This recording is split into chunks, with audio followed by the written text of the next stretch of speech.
course, the MLBB crown in the middle.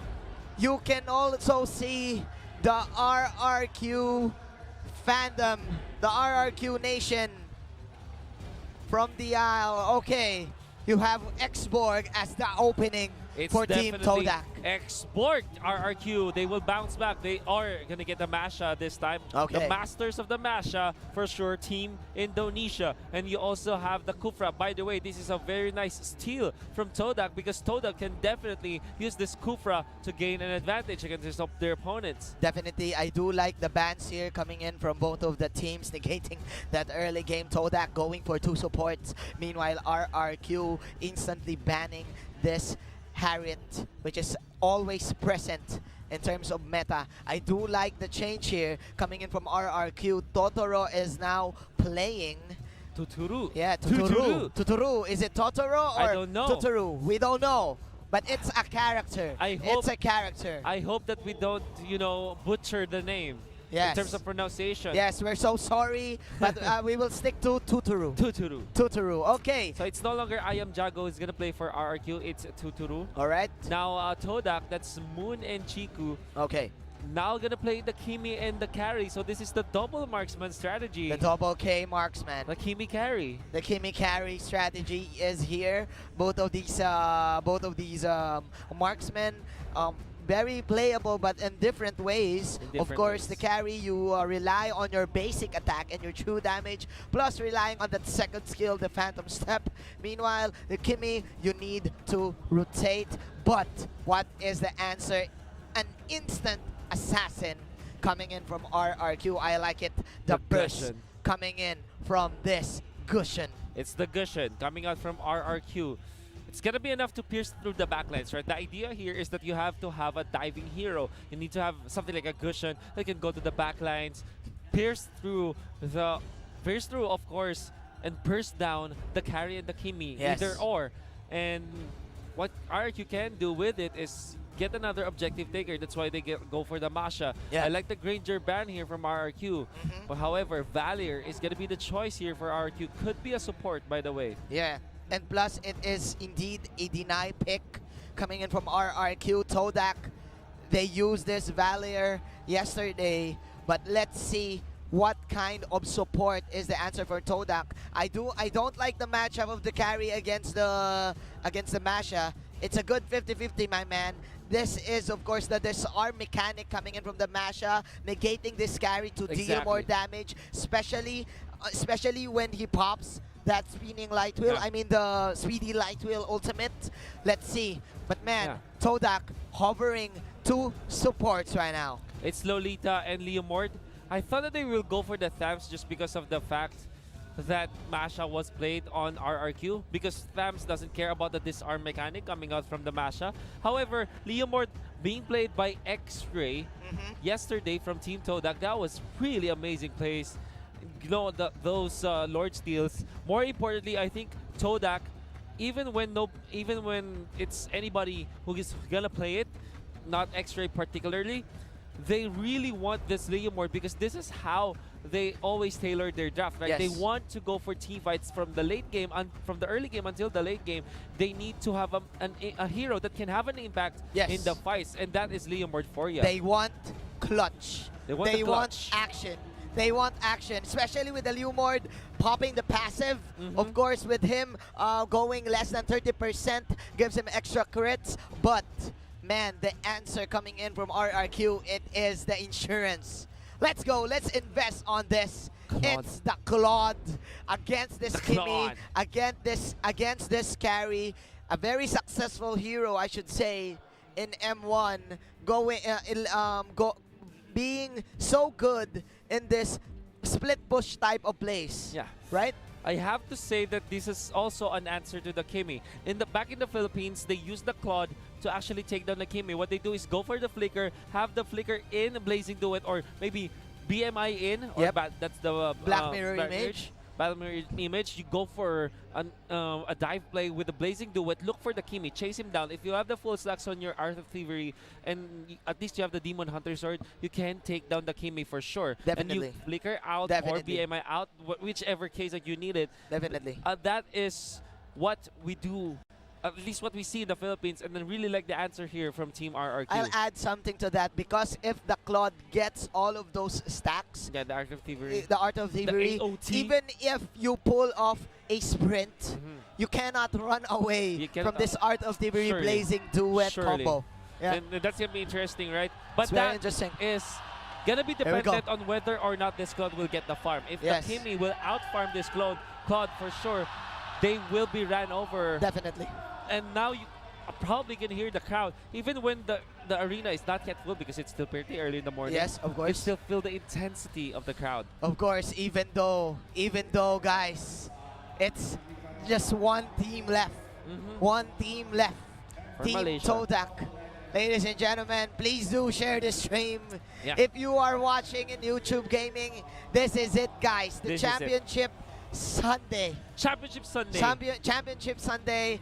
Going back to what you've said, the Claude versus the Kimi, I don't know because the Kimi always plays the aggressive type of invade. So with the Claude, without all of these jungles in the jungle area, how can he pull off the Art of Thievery stack mechanic? On some Claudes, Yeah. they go for the Crammer, they go for the Gargoyle, or probably the Crimson Lizard, but they don't kill it immediately.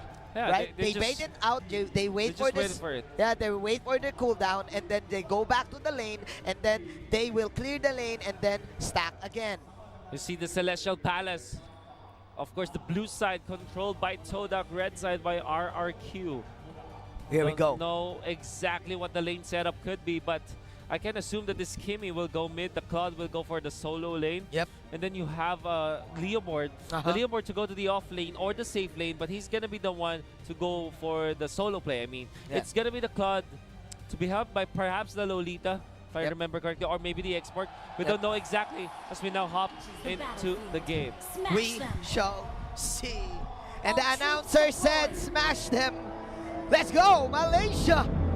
For the blue side, Chi is going to use the Leomord Moon as the Kimi, Siku as the carry, Yone, Ino, or how do we pronounce Ino. this? Ino as the Lolita, and Nenas as the export. From the other side, you have RRQ. That's Vin on this Valier. It's Xin on this Gushan. It's Liam on this Kufra. Okay. Tuduru on the Claude, and Lemon on this mashup. Okay, like what we've said, Moon and Nenas here immediately going for the Gargoyle and that immediate core guard. What is the answer from Tuturu and Liam? The Crammer is falling low. Claude will get that, and then he will just BMI out. That is the poke coming in from the first kill of the Leomord.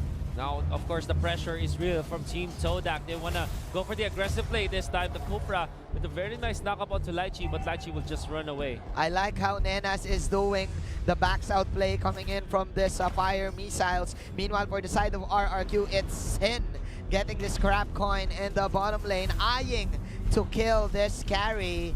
But this is not very good because the Lolita is there to save his life.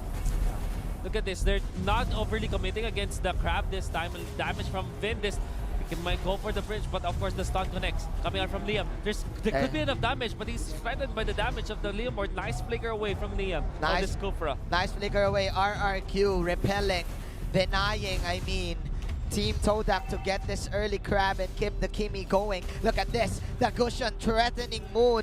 They know this. There's a slight of delay to Moon's experience right now. He is aiming to get that early level 4 at around 1 minute and 30 seconds. But because of the rotations coming in from RRQ, they are negating this. Plus, they are setting up for this turtle. What they can do is have territorial control over the turtle, as we know that RRQ will want to prioritize that. That is a Gushan. The Gushan wants to kill. He's not a natural farmer where he can just stay in lane and farm. He needs to get the kills. Yes, of course. Unfortunately, they haven't gotten it by 2 minutes and 26 seconds in. He farms heroes, but man, he did get another crab coin, so that makes 300 gold, extra 300 gold for this Claude. That is an instant boots Yeah. for your items. It's a lot of cash if you think about it. Yes. But now they will catch up the ultimate, of course. Nice pushback from the Valier. And Fire, of course, coming out from this export. Now they will kill him down, take him down. That's the first kill. Now being given to the Gushen as well. 4 blood coming in for Sin. That is, of course, the Deadly Blade. Here comes the dash. He will go for the slaughter, but that is a flicker coming in from Team TODAK. I really like how this, in a way, Lolita was able to take care of business, was able to help his Kimmy not die against the Gushen. But what the Gushen does right now is to steal up the core guard. Let's see, ladies and gentlemen. Team RRQ again repelling Team TODAK to get this very aggressive jungle. That is a cancel onto the Numino Blast, and from behind, here comes Gushen. Sin for the win. He will get a double kill. Surprise, surprise. What a play from the Kufra. What they did was to use the Kufra's Titan's Revenge to cancel the Numinon Blast. The Numinon Blast took a lot of time, and the Masha trusted his teammates so well. Yeah. He went in front of the Lolita with just a sliver of HP, and because of the stun from the Kufra, the knockup, was able to cancel the Numinon Blast. This is indeed a good Gushen game coming in from Sin right now. Like what you've said, the Gushen, they don't farm minions, they farm heroes. And with 3 kills already, look at this, an early Calamity Reaper from this Claude, man. Oh yeah. Sorry, from this Gushen. It's 4 minutes and 25 seconds in. That's Gushen with the mystery shop, and he wants to go for 1 versus 3. This is not a good. Still gets the kill. The Numen Blast is gonna be there, but it's not enough. Sin is still alive. What is happening? Why is he still alive? Now finally he falls, but already too late as the Claude able to take out the Kimmy. Will not catch up to the Lolita. RRQ gets 2 for 1. Sin was quite hasty right there, but again, with the help of the Calamity Reaper, he will take down 1, and Team RRQ immediately backing him up because they know that he got his power spike. This is a classic MOBA strategy, Mr. Wolf. If you know your core hero, if your team knows that your core hero has the power spike, you immediately go for this hasty kind of pickups. Go immediately and abuse your power spike for sure. And that's Gushen that we know from the classic games, from the meta of the past year, I would say. Yes. Gushen, if he reaches the power spike, should be taking down his enemies. And that's the turtle being taken by Xin. He's now level 9, man. He's now level 9. They want to force the Virag armor, and it has been forced out. Oh no. That's very scary, but of course with the help of this Kimmy, export will not be dove upon by RRQ. Definitely, definitely. And as we look at the top lane, Masha is just having a great time against Lychee. But look at the confidence of Sin in the top lane, man. Having the Mystic Shop as well, he will definitely get his second item probably before the 8-minute mark or just in the 7-minute mark. Meanwhile, Team TODAK, they're just buying time for this carry to pull off another miracle play. Oh, they want to go for Eno this time, and they do have the damage. The Demon Hunter sword available for Tuturu. That's so much damage that you can get from the Devour procs. Plus you have extra 200. Exactly.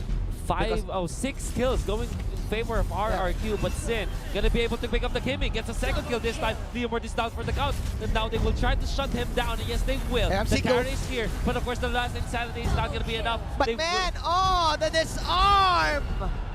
The disarm mechanic from Lemon shutting down Siku. This is amazingly done from RRQ. They put in the right ingredients and are able to cook up a good dish, and that dish well served onto TODAK. That is a killing dish. They always go for the kills this time because they know that they have to abuse their power spike. Their early game control is so much in terms of kills because of the presence of Valier, the Kufra, and this Gushen. Definitely. Definitely. The Gushen can now go for 1v2s. Meanwhile, you have extra crowd control from behind due to the Valier, plus Lemon pressuring the top lane. Team TODAK right now, they need and probably a good layering of skills. Pop the Phantom Steed and give that last Insanity damage.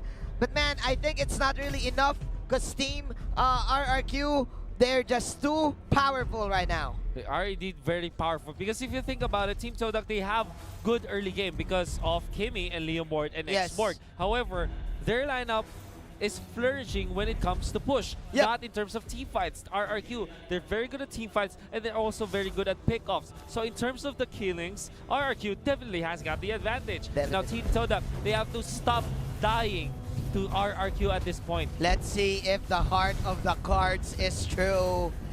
Is this another Yu-Gi-Oh comeback for Team TODAK? They are now trapped within their base.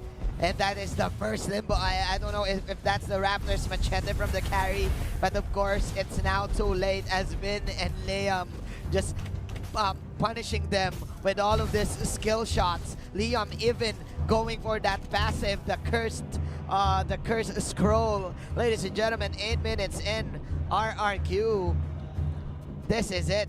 They still have 8,000 gold ahead of Team TODAK. That is how big their lead is. And I think they're waiting for the First Lord to maybe finish this thing off.